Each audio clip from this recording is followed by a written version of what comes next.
नमस्कार दोस्तों। आज आपके सामने कर्मा एंड इनकारनेशन गौतम सदायन की पुस्तक से नए अध्याय लेकर उपस्थित हूँ। आइए दोस्तों, इसे हम ध्यान से सुनते हैं।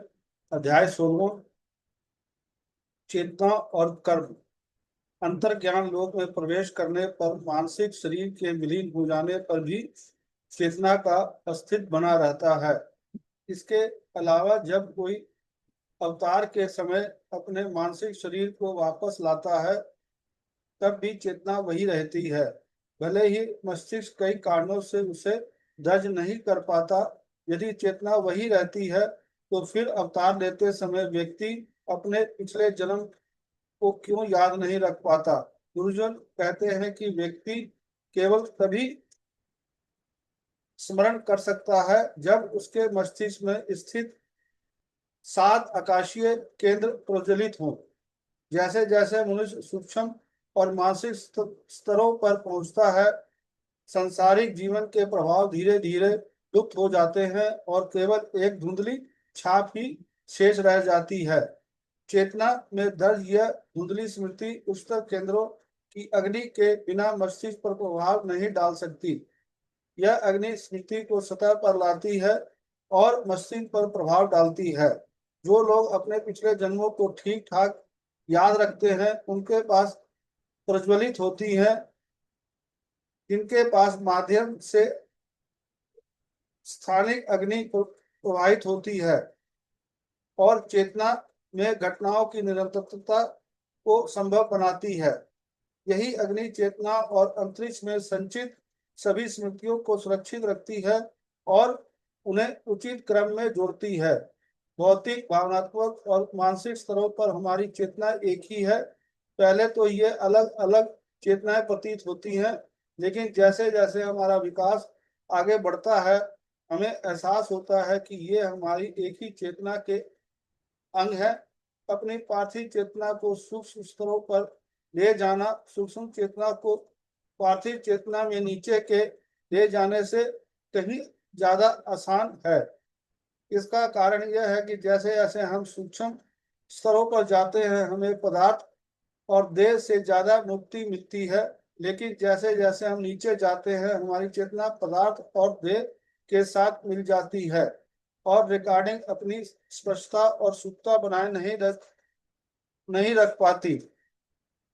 चेतना का एकीकरण तभी प्राप्त होता है जब मानव आत्मा स्वयं को अंतर्ज्ञानी धरातल पर कार्य करने में सक्षम बनाती है। वहां मानसिक शरीर का प्रकाशित क्षेत्र, चेतना का क्षेत्र, अंतर्ज्ञानी का क्षेत्र धरातल पर वापस आ जाता है और मानव आत्मा वह सब देख पाती है जो अनेक जन्मों के दौरान उस पर अंकित रहा है।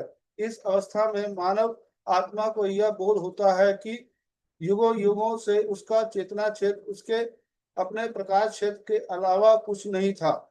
अंतर्ज्ञानी धरातल पर प्रकाश के उस क्षेत्र को अब चेतना नहीं बल्कि एक जागरूकता का क्षेत्र कहा जाता है।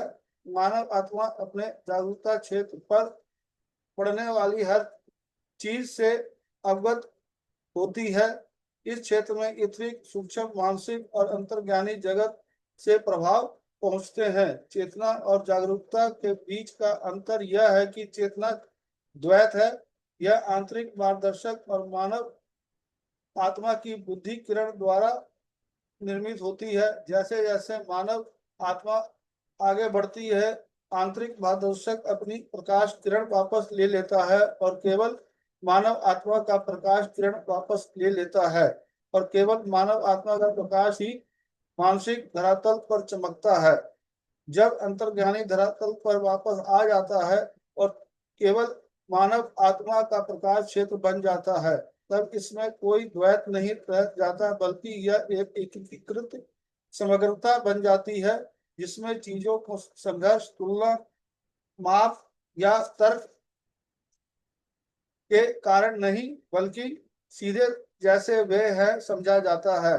एक और अंतर यह है कि जब भौतिक, भावनात्मक और मानसिक शरीर परिवर्तन, संकट या तनाव से गुजरते हैं तो चेतना भी बदल जाती है। चेतना तीन निचले लोकों में होने वाली हर चीज से प्रभावित होती है, लेकिन जागरूकता वही रहती है, भले ही तीन निचले शरीर कई बदलावों से गुजरे। यदि कोई याद रखना चाहता है तो सभी यादें जागरूकता क्षेत्र में हैं। अंतर्ज्ञानी धरातल से परे मनुष्य ब्रह्मांड के संपर्क में चेतना क्षेत्र के माध्यम से वही, बल्कि अस्तित्व या तादात्म्य के माध्यम से आता है। चेतना क्षेत्रों में बदल जाता है और सजगता। दोस्तों, इस अध्याय की अगली कड़ी कल फिर आपके साथ लेकर उपस्थित होंगे। धन्यवाद। Thank you.